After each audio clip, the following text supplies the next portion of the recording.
Now, so far we have covered the what and why of leadership, what it takes to be a leader. Not external achievements, but inner qualities. Why get involved in leadership? Doing things out of a desire to please God and minister to people.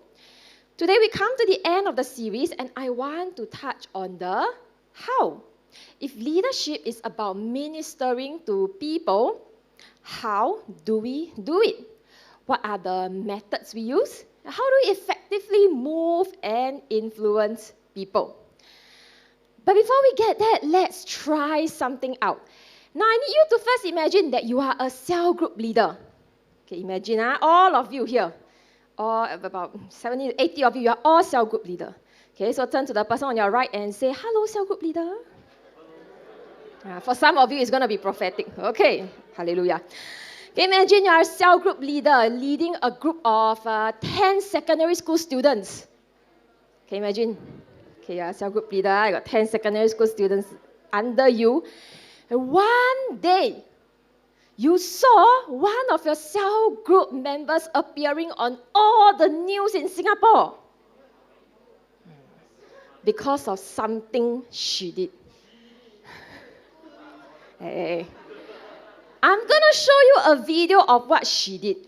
And your cell group member is the girl in the black crop top. Remember, not targeting anyone here today, but just the video. Okay, remember, your cell group leader, your cell group member appeared on the news, and she's the girl in the black crop top. Okay, let's watch this video.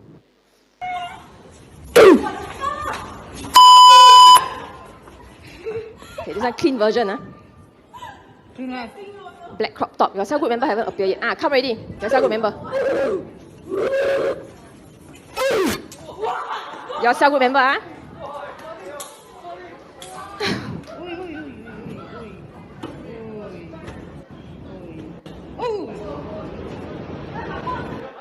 Ladies and gentlemen, your cell group member. Okay, this widely circulated video on the internet shows a real incident of a female student getting beaten and kicked by 2 other girls in January this year. So what happened, just recap, in case everything happened too quickly, you didn't see. One of the girls in the pinafore was chased by another girl in a white t-shirt. Okay, this white girl chased her, then I think she smacked the girl with a shoe or something. Okay, then another girl dressed in black appeared, right, and pulled the ponytail of the girl and threw her to the floor. And then she kicked the girl while she was on the ground, and then hit her head with the hands, and kick, and then one kick to the face. I think we can all agree that this behavior is not right, right? Hey, hello? Wow, something is wrong. We can all agree this behavior is not right. Question is, today, if you are her cell group leader, how are you going to help her change? Sorry, that option not available. Beat her back is not available. Okay, as her cell group leader, how are you going to help her change? Okay, imagine all of you are cell group leaders. You are meeting with other cell group leaders. Okay, together, one row, cell group leaders meeting. You bring up this incident. Okay, I want you to brainstorm with the other leaders in your row. How are you going to help her? When you meet her, what are you going to say to her? What are you going to do for her? Wow, when you see this thing happen. All right, I give you 1 minute, okay, and we'll discuss, and then later let's hear from some of you. Very creative answers from all of you. Okay, but it's not so easy, right, if you think about it. How do we help this girl who has no reservations about beating someone up in broad daylight? Well, you're like what Alan said, right? No one knows what Alan said. I mean, you probably first need to understand what happened. Why she chose to use violence? What else is happening in her life that's causing her to act this way? What has her family support like? Then maybe impart some alternative ways of solving problems, etc., etc., etc. Okay, at this point, I just want to say, if you ever become a leader, not every member you get will be so jialat. You will meet good members in your life. But even for good members, the question remains, how does a leader influence his people? What methods does he use? Do you counsel? Do you scold? Do you impose penalties and curfew? You send to a girl's home? Even if you are not a leader now, it's useful for you to know and learn the skills of moving people, because there will be situations in your life that require you to step up. Maybe at home, in school as a project team or CCA leader, or among your friends to organize something or resolve conflicts. How do you do it? We'll learn from the Apostle Paul again, continuing from last week's passage in 1 Thessalonians Chapter 2. Last Saturday, we read from verses 1 to 6. where Paul was defending his motives for preaching the gospel in Thessalonica. Today we will focus on verses 7 to 12, where he continues his defense with how he actually treated the people, the methods that he used. Let's read verse 7. Instead, we were like young children among you. Just as a nursing mother cares for her children, so we cared for you. Because we loved you so much, we were delighted to share with you not only the gospel of God, but our lives as well. Surely you remember, brothers and sisters, our toil and hardship. We work night and day in order not to be a burden to anyone while we preach the gospel of God to you. Verse 10, you are witnesses, and so is God, of how holy, righteous, and blameless we were among you who believe. And the last two verses, for you know that we dealt with each of you as a father deals with his own children, encouraging, comforting, and urging you to live lives worthy of God, who calls you into his kingdom and glory. And we can learn from Paul's conduct, from these verses over here, 3 methods of leading people from the perspective of a family. And the first is to lead with the tenderness of a mother. The role of mothers in families and societies cannot be overemphasized. What makes mothers so crucial is the kind of love they give. It is a love that accepts people for who they are and cares for them. And this is the kind of love Paul showed to his people.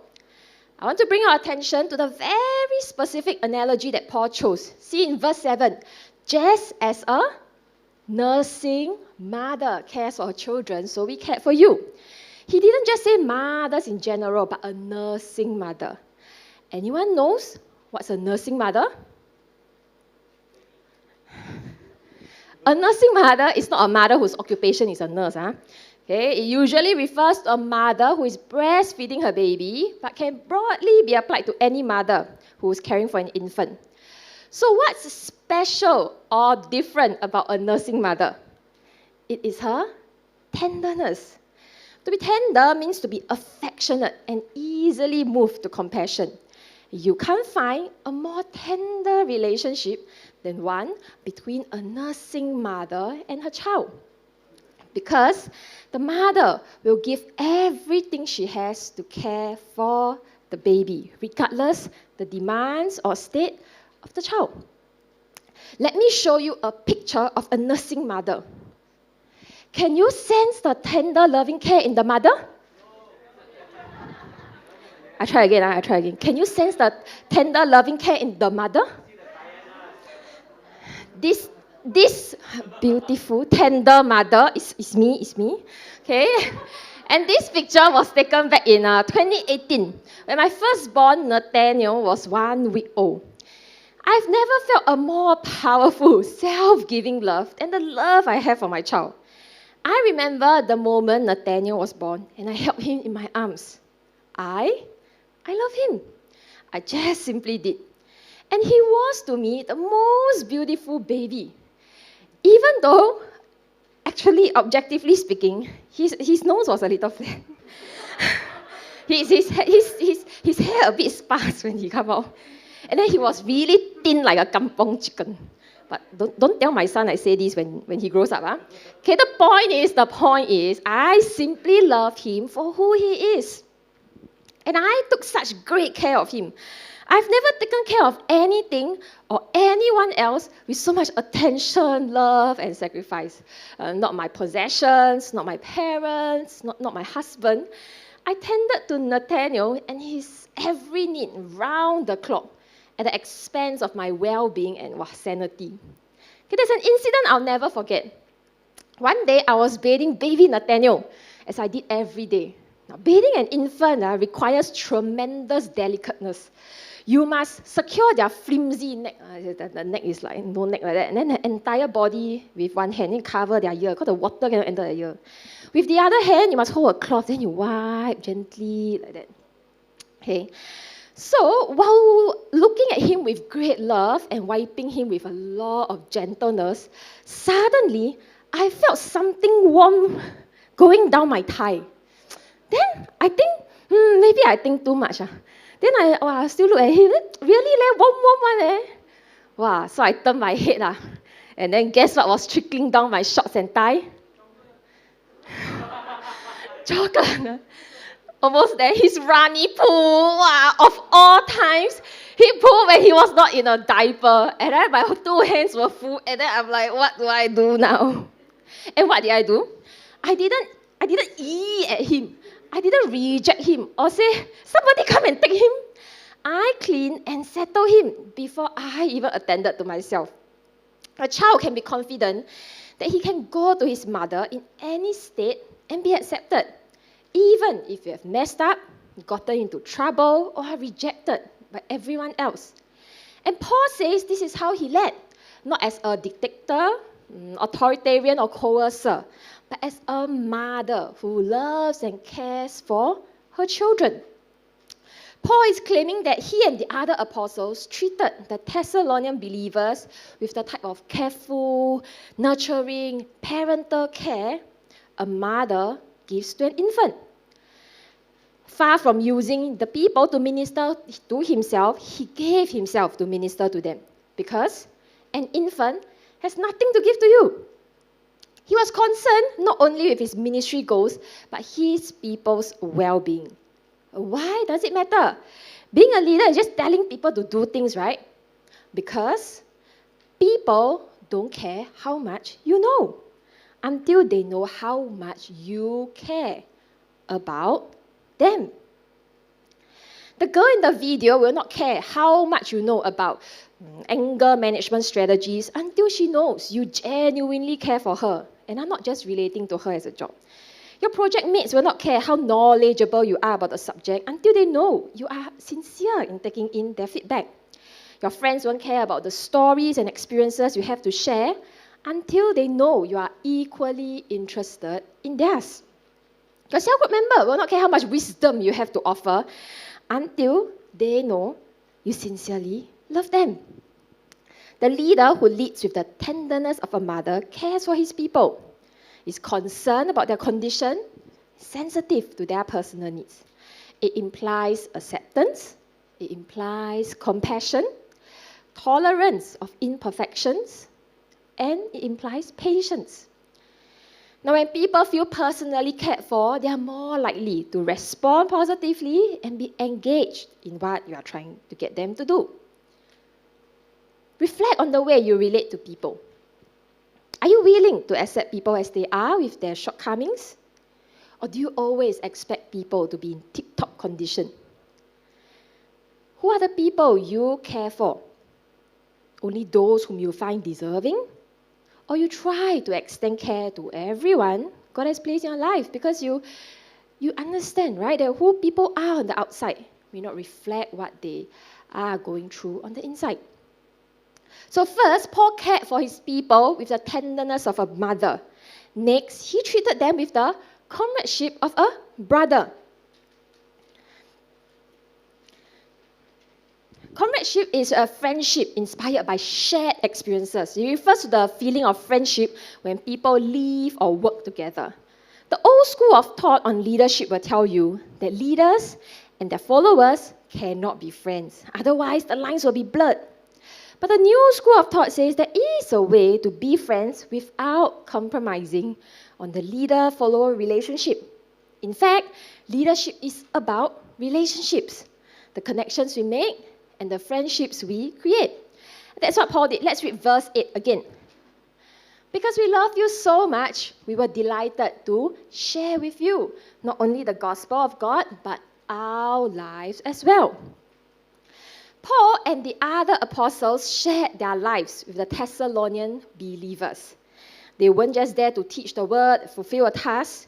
They chose to do life with the people as well. What does doing life look like in the New Testament? The best place to find the answer is the book of Acts, which contains a historical account of the origin and spread of the early Christian church. One prominent feature in the book of Acts is the togetherness of the church leaders and members. The early Christian community was noted for praying together, being together, holding everything in common, being of one heart and mind in agreement, sharing possessions. Essentially, spending a lot of time outside of formal church meetings and sharing much of everyday life together. This is how relationships are built, through shared experiences. Things people share bring them together into a common bond. Paul is one who really put the P in empathy, because to empathize with people means to identify with their feelings or thoughts. And what better way to do it than to be part of their lives? This bond is like the bond shared between siblings. Most of you will never know another human being long enough as your siblings. I say you because I'm an only child, and I grew up being envious of people who have siblings. You grow up with your siblings, you learn from them, develop your habits from them. From your biggest enemy to your biggest friend. Your sibling has many faces, but they are the ones you share the tiniest detail of your life with. Siblings occupy and experience the same world as you. The pair of siblings closest to me that I can observe is my son and daughter. Of course, when my daughter was younger, they couldn't really play together. But now that they can, it has been intriguing to see how they interact. I realized as a brother or sister, they give to each other something that I can't as their mother. And it is a lifelong friendship. I hope they will be good friends when they grow up. But at least for now, they have each other to do their kind of life with. They eat together, they play together, some very dark, they sleep together, and they go to school together. Oh, cute, huh? Yeah, but a lot of sacrifice behind this. Okay, when you share your life with someone, it brings the two of you closer. And when you're a leader who does life with your followers like a brother or friend, it breaks down the hierarchical and power barrier between the two of you. They will enjoy their interactions with you more and find you more approachable. I started being a cell group leader in Brighton Youth at the age of, I think, 19. Actually, I cannot recall anymore. But looking back on my journey, I can identify with what Paul said. That because I grew to love the people whom God entrusted to me more each day, I couldn't stop at imparting the Christian faith. I wanted to and was happy to share my life with my people and be part of their lives too. That's why I invited my cell group to my house. This is my house. Okay, I purposely choose my oldest photos just to show you your leaders when they were babies. I invited my cell group members to my house. That's baby Joshua and baby Samuel. I think it was a Christmas gift exchange. Okay, guys, when you look at Joshua, in a few years' time, you'll be as handsome as him. It's okay. Okay, next, then we celebrate birthdays together. It was always a happy occasion, celebrating people's birthdays, doing life together. That's baby Kelvin and Yu Tong. Okay, and then I go wild wet with a bunch of topless young boys. But all very hot, all very hot. But the boys are not the focus. This is baby Joanne. Very small, huh? Okay, and and then we play sports together as well, do life outside church. This is Fabian. I think this is so long, right, that the picture is a bit small and pixelated, but it's Fabian.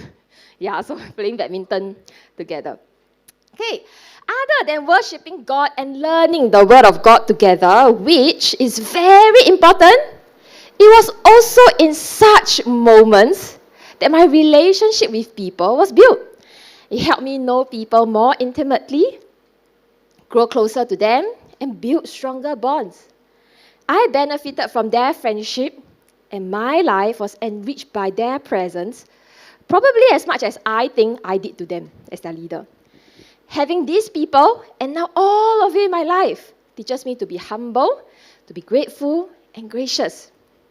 Someone once said, happily, though we must each walk through life on our own, we don't have to do it alone. God never intended for you to do life alone. Have you been opening yourself to the people God sent into your life? Even more so in these pandemic days. Are you choosing to isolate yourself? Are you intentionally allowing yourself to be part of a community and to form meaningful friendships that will strengthen you? A good leader needs to have a strong relationship with everyone on his or her team. The more you know about them, and the more connected you are, the more effective you will become. But a leader's priority should always be the success of the individuals and the team. Therefore, a leader must be close enough to relate to others, but far enough ahead to motivate them. Which brings me to my final point. To be an effective leader, you need to lead with the leadership of a father. The love of a mother accepts and cares for you. The love of a brother does life with you. The love of a father wants the best for you. This is the aspect of leadership we are most familiar with. The leader is here to lead you to achieve certain goals. Let's read verses 11 and 12 again. For you know that we dealt with each of you as a father deals with his own children, encouraging, comforting, and urging you to live lives worthy of God, who calls you into his kingdom and glory. As he closes his defense, Paul switches back to using a parental metaphor. Now, instead of a mother caring for her children, Paul compares the apostles to a father dealing with his own children. He defines this fatherly care with 3 verbs. Can I find it? Encouraging, comforting, and urging.